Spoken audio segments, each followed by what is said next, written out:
Hello. Thank you for your interest in the IACP's Alzheimer's Initiative Program. This program is supported by a grant from the Bureau of Justice Assistance, Office of Justice Programs, U.S. Department of Justice. Today's webinar is a summary on the 3 stages of Alzheimer's disease presented by Deborah Thompson. I will now turn it over to Deborah. Hello, thank you for joining me for Responding to Alzheimer's Disease, Techniques for Law Enforcement and First Responders. I'm going to be going over the 3 stages of Alzheimer's disease. My name is Deborah Thompson. I am the Director of the Dentist Council on Aging in Massachusetts. I'm also a trainer for IACP and the Massachusetts Police Training Committee. I worked at the Dennis Police Department for 18 years as a Victim Services Coordinator, where I developed the program in response to victims of crime. During that time, Alzheimer's disease increased to endemic proportions, and it became obvious that as police officers, you needed some other tools in your tool belt to be able to respond to this population. It's a pleasure to work with you. It's a pleasure to train you. 3 stages of Alzheimer's disease are the early stage, middle stage, and the late stage. Early stage symptoms are kind of difficult to ascertain at first. You may run into someone who is forgetful, perhaps has some speech issues. They may be taking longer to complete daily activities and have poor judgment in decision makings. One of the things that you may encounter when you see someone with early stage symptoms is that when you ask them a question, they may repeat that question to you. For example, if you say, "Where are you going, ma'am?" they may say, "You want to know where I'm going?" They are not doing it to be non-compliant, but they really are having some trouble with retrieval. Another problem that you may see is with their driving.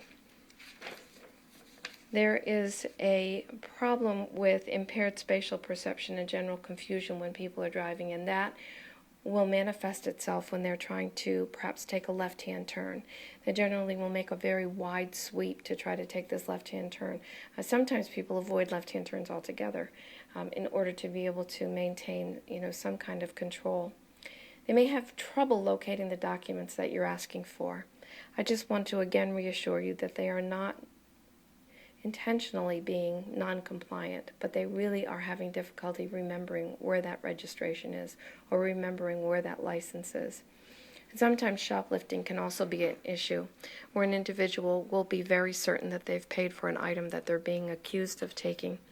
And again, we just ask you to observe how the individual is presenting themselves. If they are having some of these other problems, you may be encountering an individual in early stage Alzheimer's disease. Now, the middle stage, you're going to see many of the same kinds of symptoms, but they're all increased. So that's the increase of memory loss and confusion. There's an inability to learn new things, and they have poor motor skills with unbalanced walking. So this is going to look like someone is shuffling on one foot and then another. They may present with a high risk of wandering in this middle stage. 60% of Alzheimer's patients will wander, and 72% of them tend to wander repeatedly. You have to remember as well with any elderly person that English may not be their first language, so that may be something that present a problem with trying to communicate. What you may observe is them being uncooperative. Again, they're not being non-compliant, but they are confused.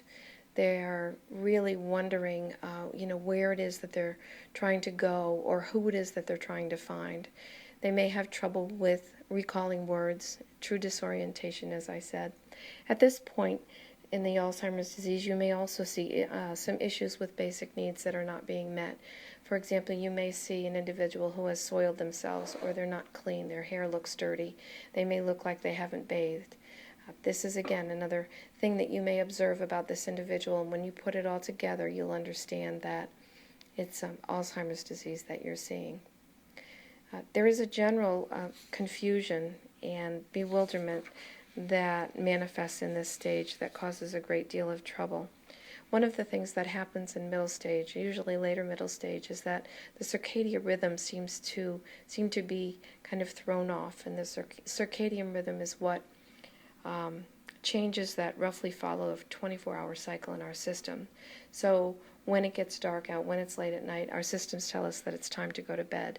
Alzheimer's patients don't have this circadian rhythm, so they are particularly sensitive during a time of day which is called sundowning, and there may be more calls of service to at a particular address during this time. If you see that this is repeating, if you see that this is a common call to this individual, again, you want to add that all up with what it is that you encounter when you're talking to this person. Now, aggression is something that's very confusing to everyone when you see an Alzheimer's patient, and I want to suggest to you that aggression may be caused by the fact that although we don't know what the Alzheimer's patient is looking for, where the Alzheimer's patient is going, they do. They have a mission in their mind. They may be going to a childhood home. They may be going to a former job they had when they were younger. There may be something very specific that they're going to or looking for. Again, if they are not from this country, if they are foreign born, they may have regressed to only speaking in their native tongue. So they may not even answer you when you call their name. They may hide from you if they do hear searchers calling their name, or they may come out and be aggressive, and it's just something not everyone is aggressive, but it's certainly just something to understand. Again, they are not being aggressive toward you. It's more toward the frustration that they feel in not being able to find what they're searching for and who they're looking for.